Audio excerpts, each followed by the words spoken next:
Hello family, welcome back to my YouTube channel. For those who are new here, I am Patience Takama and today we are back with a very interesting topic that is balancing education, parenting and entrepreneurship in a foreign country. With me is the most beautiful girl from Ghana. Well, beautiful, but she's beautiful. She's a mother and she's a CEO of Ayamba Beauty. Thank you for coming on this show. Thank you for having me.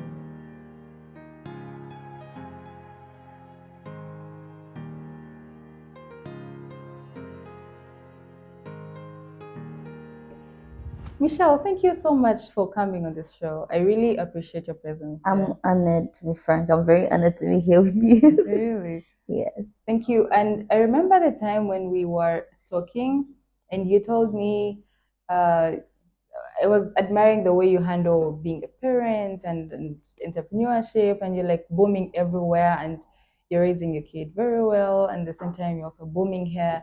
And I got so interested and I thought maybe sharing this with like everyone out there would be like so edutaining, I would say, educating and also entertaining at the same time. But before we go there, I would like you to introduce yourself to the public. Who are you and who are you? Okay.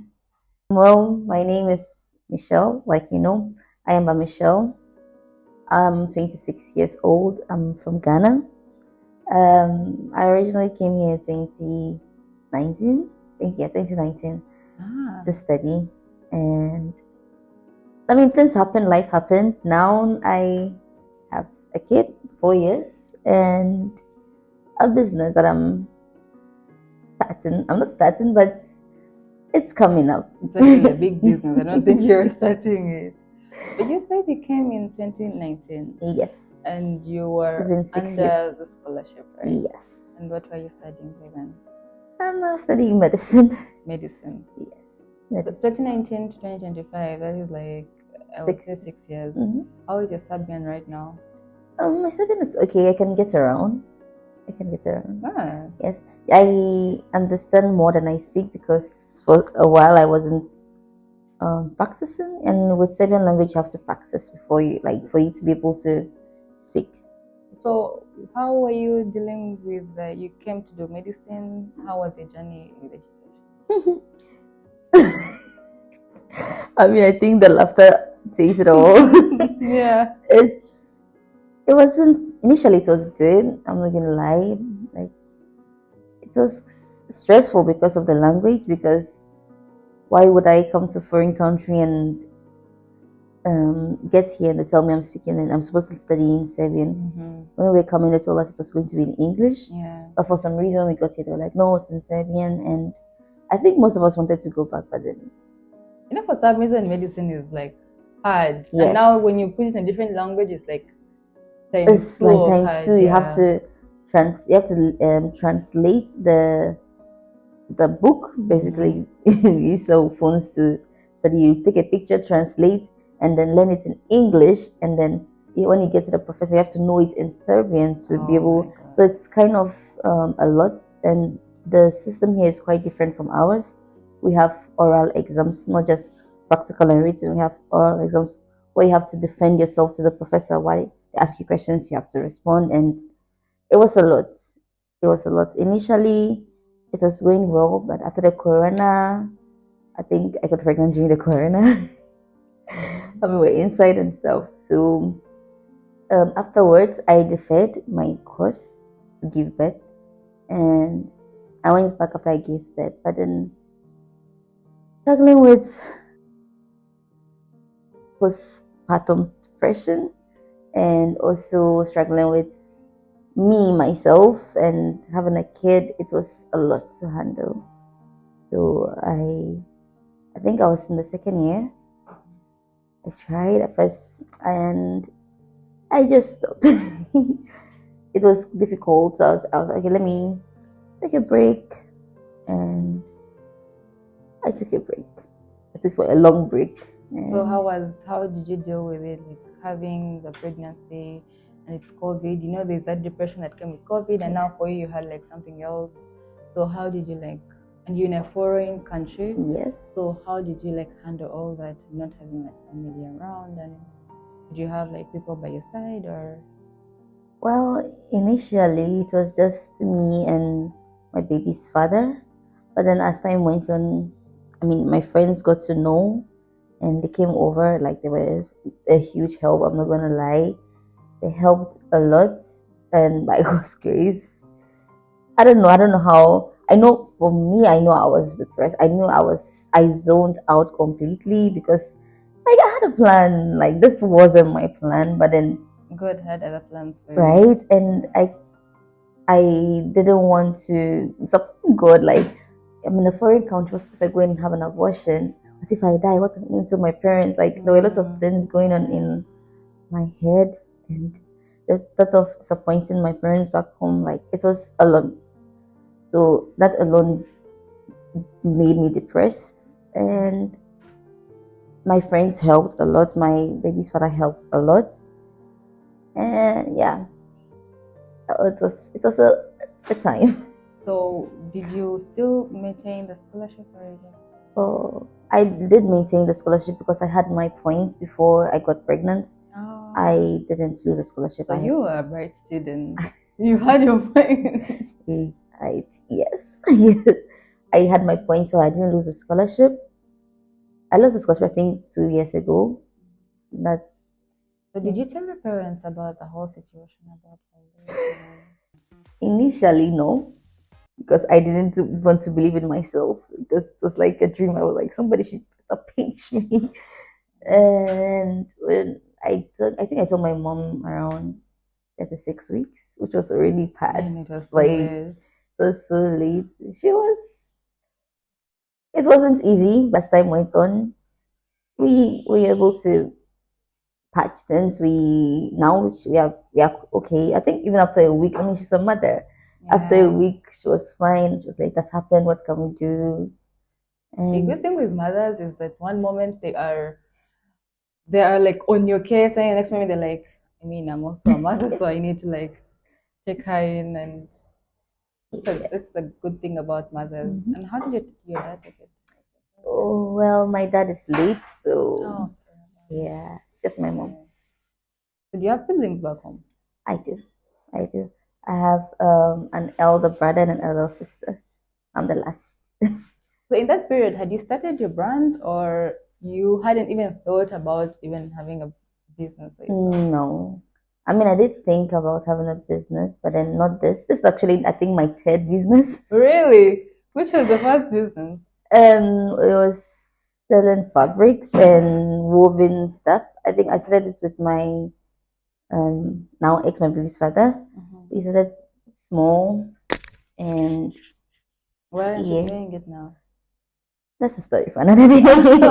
Okay. And the next business was hampers, like gift hampers. But Oh, yes, really? I mean, it didn't. Why did you sell that business now? I think my friends and I at this time we brought chocolate from Ghana, and it started out nicely. I think I got a few orders, but I just wasn't serious. I didn't know. I was just trying stuff.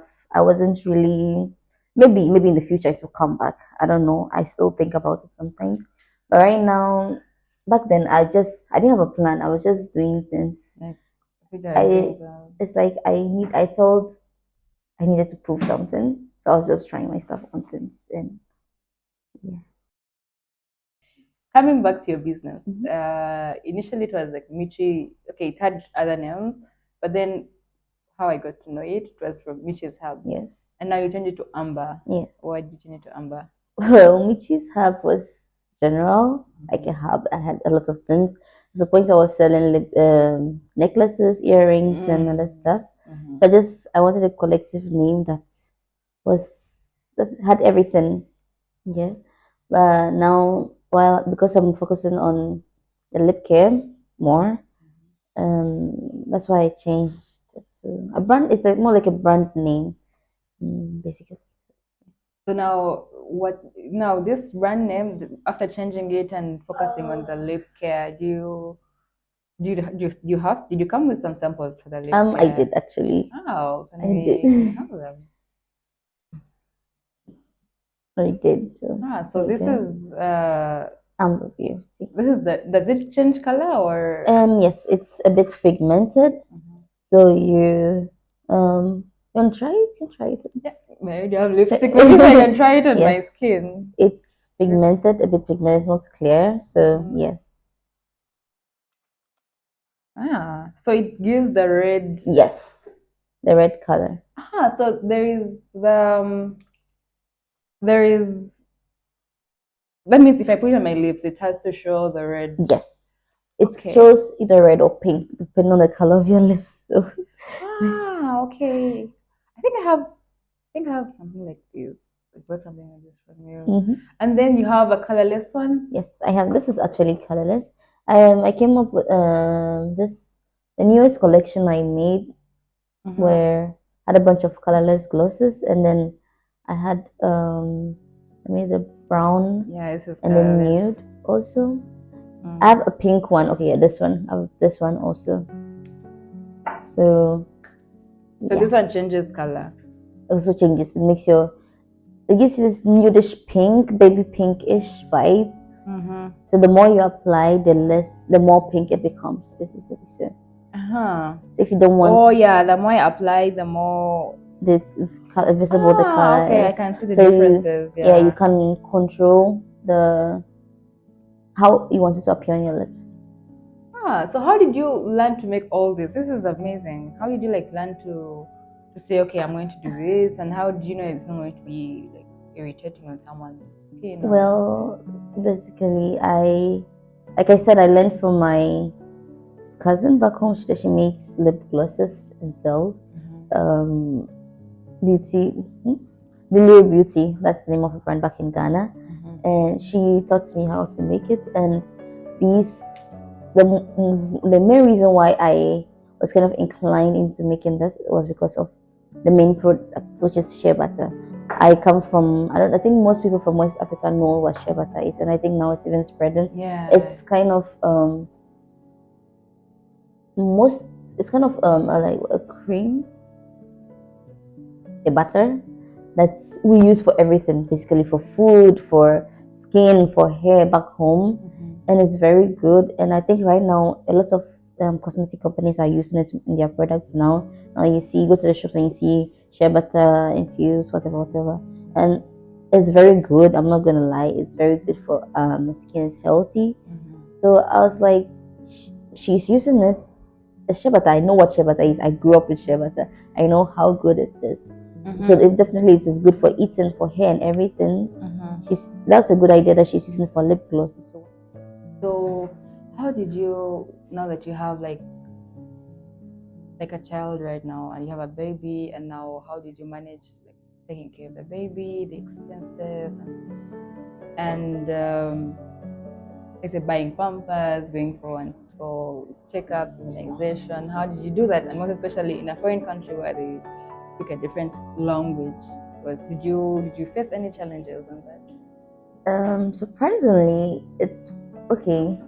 Let me say, when it comes to financially, yes, because we weren't prepared for anything. We're students. COVID hit, everything was down. So yes, financially it was quite challenging, but by the grace of God, we had some help from some people. So it got a bit better, and um, yes, we got some help from some people, and also for how do I say? What was the question again? What challenges like did you face Okay. now that you had the baby, and now you have to feed the baby, you have to buy pampers, and now you have to take care of yourself? Breast milk wasn't a problem, so because a lot of supply, and he didn't know one formula, so that was something. And I had my friends, like I said, helped me a lot.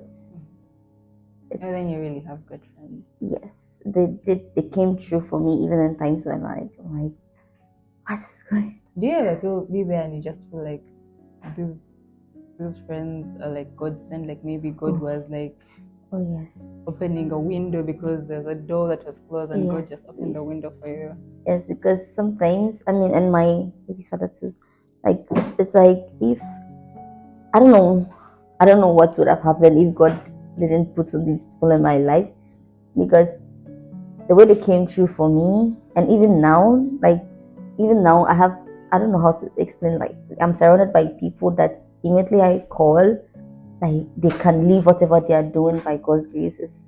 Sometimes I am like, It's God. how? Yeah. But all thanks to God. I don't know. I don't know.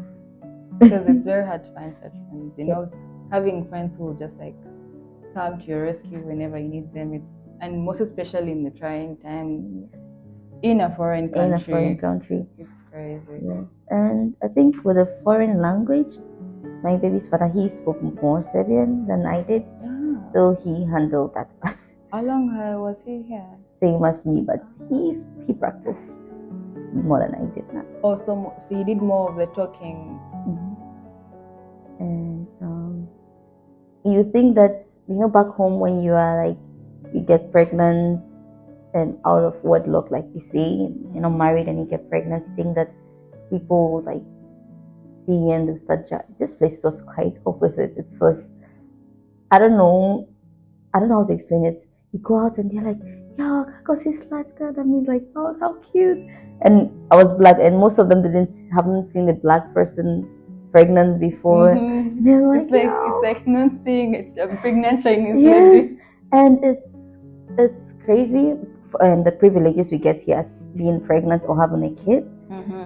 I can enter a bus or go to a restaurant, a shop or something. There's a queue, and they're like, like everybody is like setting aside for you to come and like go this stuff. Which is not in African countries. Oh no, those guys are. Just a few people would do that for you back home, but for here, like, it was really something I had to get used to, because you enter a bus and an elder lady is getting up for you to sit. I'm like, no, it's fine. And they're like, no, you're pregnant. You sit down. And they actually force you to sit down. If you don't sit down, they stand up and the seat is empty. So it was somehow bittersweet. Yeah, but I think you liked it more here than if you compared it to, let's say, if I was back home. Oh yeah, definitely not. This place would have been better. This is better. Yeah. So, with all that happening when you were pregnant, and did you have like any cravings? You like want to eat? For some reason, I have a craving, and I'm not even pregnant. I have a weird craving for some reason.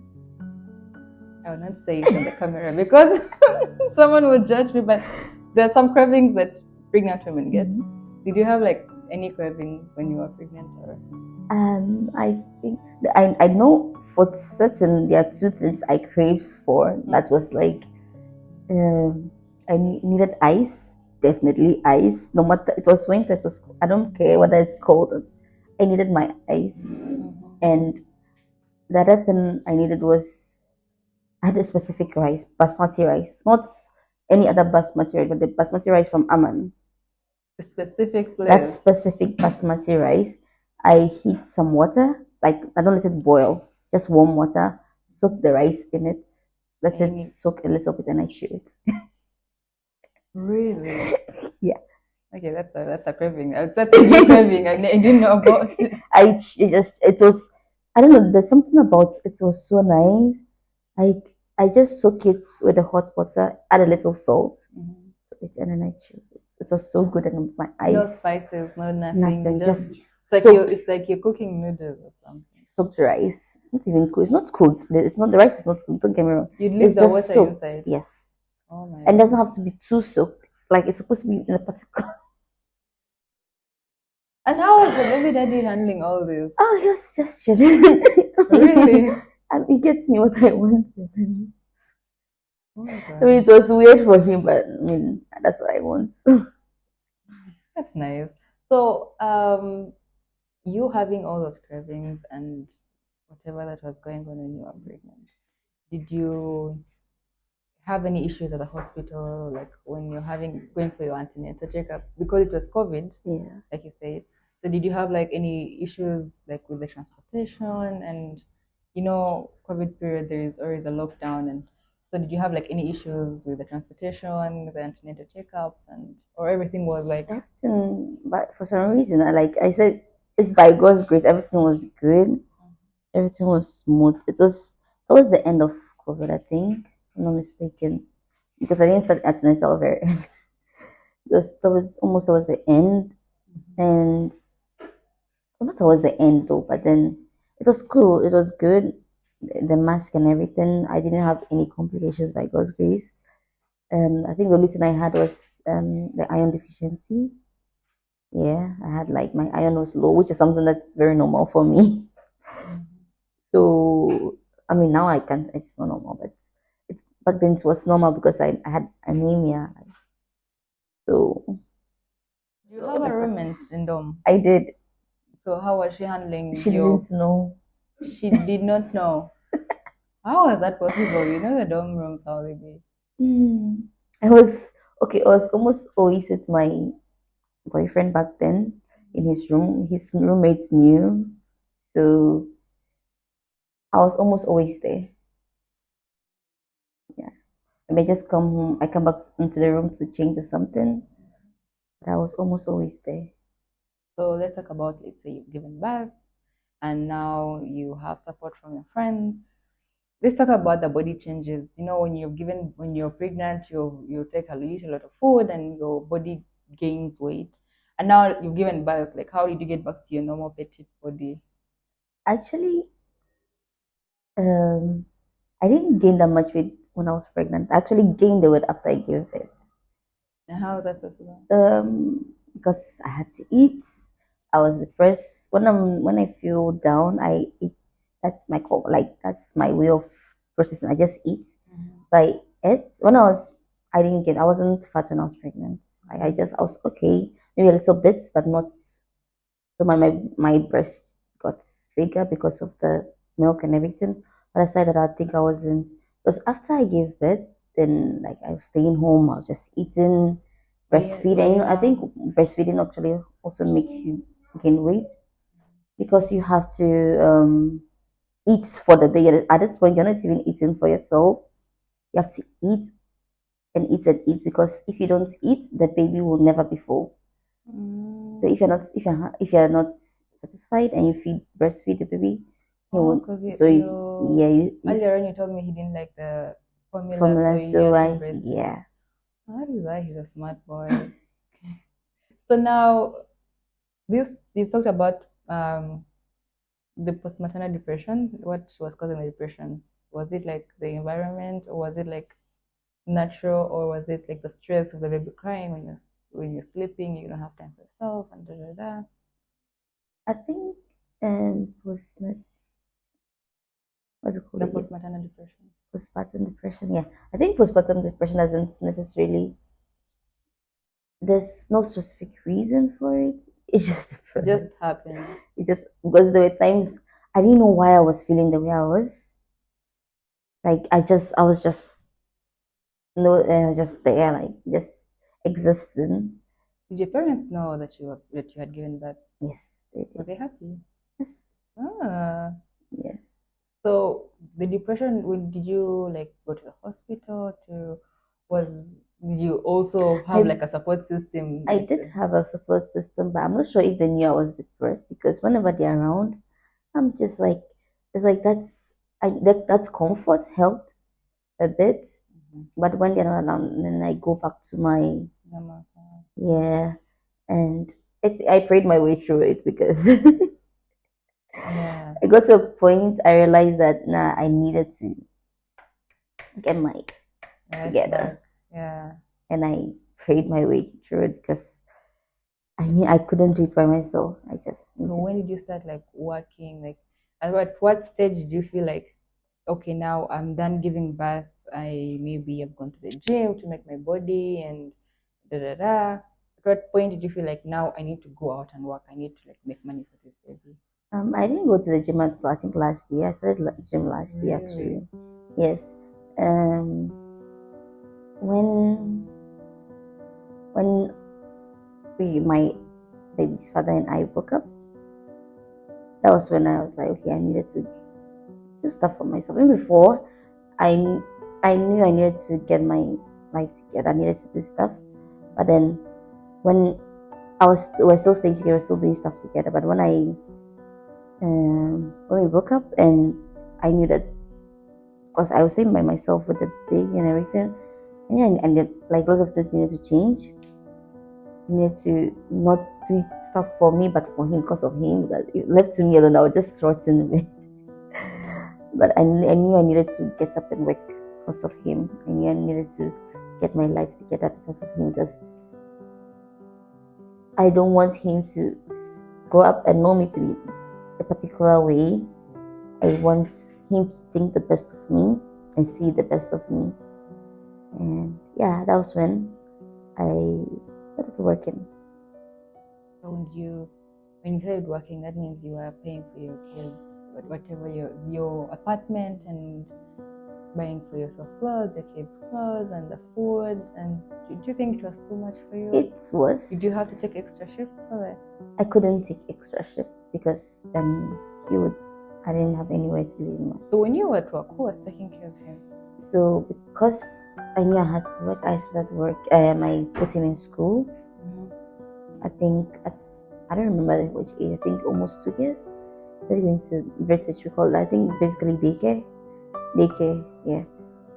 And I go and come back. And my friends, if they were available, they helped me. I wasn't working as much because I couldn't work as much. I did what I could. My friends, whenever they had time, they helped me. They came through for me, and it was a lot because there was no time for me to heal or to go through. I just had to push There's through. no time to cry. I just need to get this done. Yes. But how was it like handling, like, work is a little bit depressing.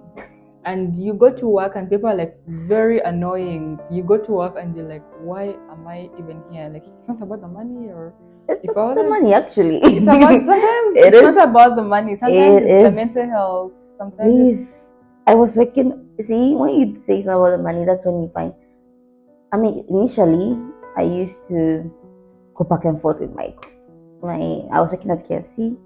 We go back and forth with my co-workers, and I'm like, got to a point I'm like, I'm here for my money. I'm not here for all these unnecessary drama. So I'm here for my money. That's the mental. That's what I put in my mind. I'm here because of the money. I'm going to do my work, and then I leave. And I think that helped.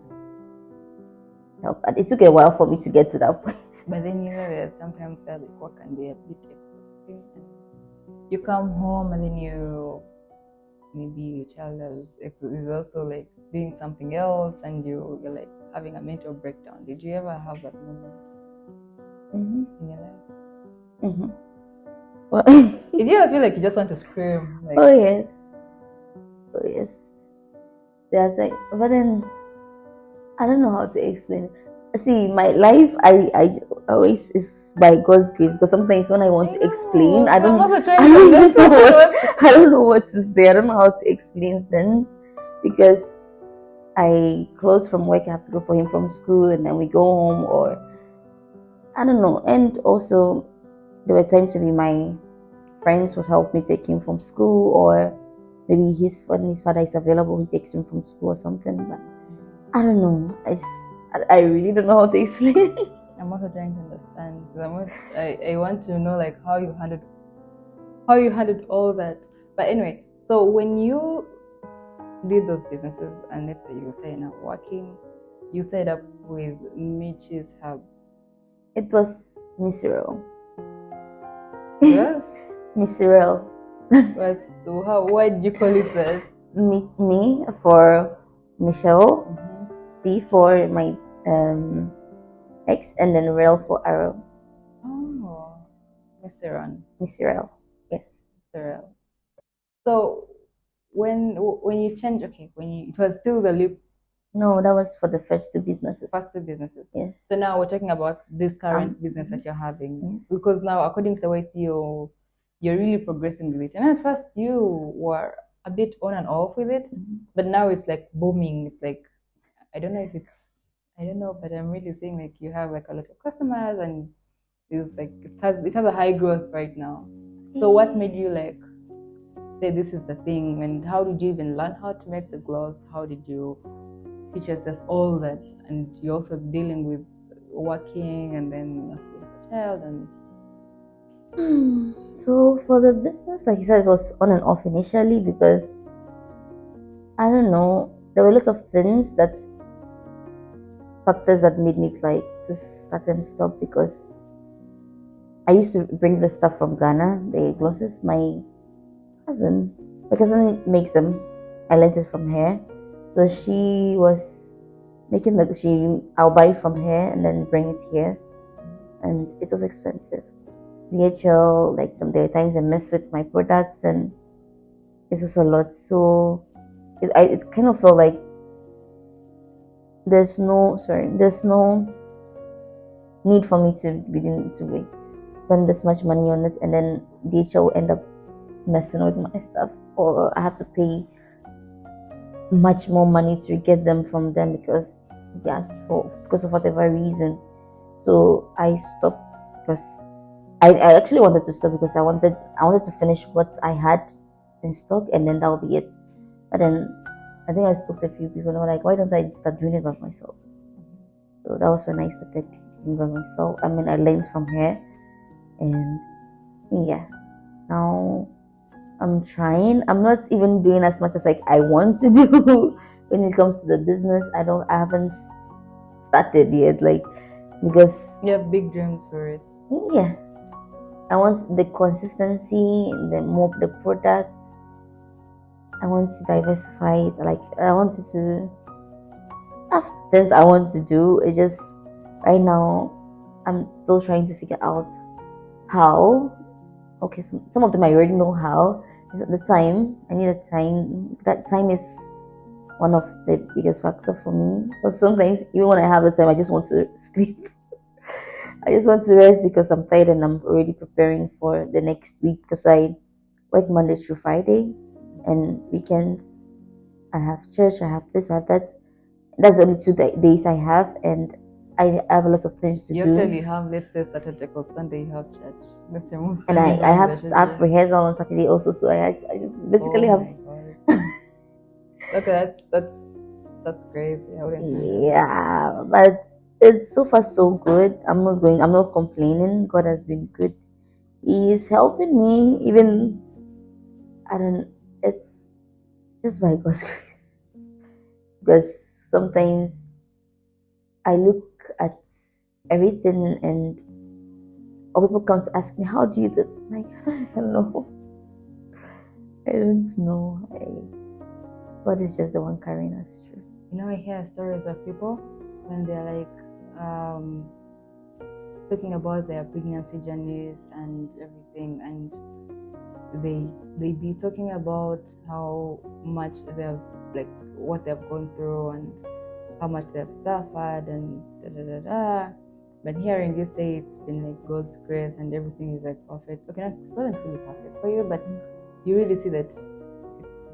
I mean, if it wasn't for God, you wouldn't be here. Definitely. I know, and that makes more sense because you know some things obvious you're even trying to explain to me, and you don't even know how it even happened. Like for some reason, it's really inspiring. Like maybe it's the prayers or the singing and the dancing in church that right? Please. Did you guys have church services during COVID? We did. Actually stopped going to church for a while. I got mad at God. Really? For some time, I stopped going to church. Why were you mad at God? Did you think He had abandoned you? I did. I started feeling somehow. Why is this happening to me? I pray, I fast. A lot of things happened, and I was so mad at God. I stopped going to church. And I got more depressed, everything. But then one thing I know is that God didn't leave me even through that. He didn't leave me through that part where I was throwing tantrums. You could say I was throwing tantrums He didn't leave me. He still kept me true. I always knew that God is somewhere. Like he's the one doing this. Something happened. Wanting to like God to give you something, and yet He's giving you something else. But you're not saying it. You're focused on I want this, and for Him, He's like giving you like a bigger thing, and you're like no. And actually, now I'm actually grateful for some of the things that happened, because if not, I don't think, because back then, like you said, you said something about the body change and everything. Oh, my confidence level was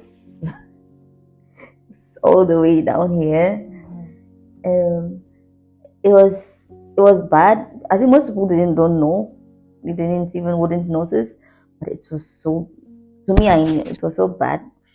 It was so bad that I started trying to use makeup to build my confidence. Did you know how to do makeup? I did not know. I asked mine. Really? Oh my god! I was just buying products. I bought products like I didn't feel myself again, because I know how I wasn't feeling myself. My body was changing. Everything was changing. I wanted something. I wanted to feel somehow, but then I was like, I don't know. So I started using makeup. I didn't know. So anytime I saw Vine, and I'll ask her, how do you do this? What do I need to buy? And she would tell me. She would tell me what to. She was actually happy that I wanted to get into makeup. She didn't know the one reason why I was getting into makeup. So I started trying, and then as time went on, I realized that I didn't need all of that. I just needed to find myself and find myself in God, because if not, I would keep on going around in circles. I'll keep on searching for stuff, and I didn't learn that until last year, the end of last year. That's when I finally got to learn that, like, nah, if I continue doing what I'm doing, I'll keep on going in circles. But then when I decided to, okay, I'm going to find myself in God and not, like, everything kind of makes sense. It's like I don't know what I'm doing, but I trust the one who who knows what I'm doing, basically. So yeah, I lost the weight. My confidence is, I don't know where it is right now, but I know it's somewhere up there. It's not down there anymore. It's not up there. No, yeah. And the little things I'm still trying to unlearn and learn. So it's good. Why are you looking at me like that? No, because for some reason it's like, it feels so, I don't know how to react. It makes me want to cry. Just crying. No, I'm not crying. But then it's I understand like what you're talking about, because it's I don't know how to explain. It's saying that you really had to like have to do your makeup to get there. It's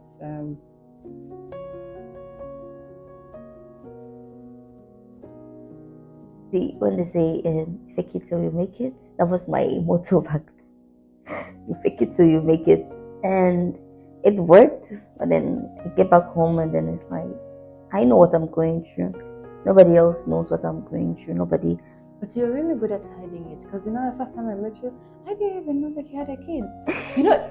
You know when you see Africans, for some I'm going to say Africans, because when you see an African after having a kid, they're like this big. And it shows on their. I was big. You weren't that big. I would say, because it really shows when someone has a kid. For some reason, people stop taking care of themselves.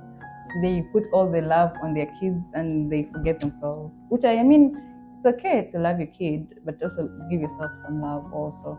Mm-hmm. And some people don't like give themselves that love, and they just want to like put it on the kid. That was something I actually had to like force myself to do, because I realized like I'm still, aside from having Carol and aside having my baby, I'm still Michelle. I'm not just his Yeah. mother. There are things I want to do for myself, or the things I want, somehow I want to be seen as. So why should I just let myself go? Because I did let myself go at some point. Then I had to pick myself up. I think a friend told me that they saw me sometime, like it saw me some time ago, and then the way I was dressed, like mm-mm. And I was like, really? Okay. They said that you don't look like your problem. If someone had to tell you that, then it was that serious. I mean, yeah. So I was like, nope, not anymore.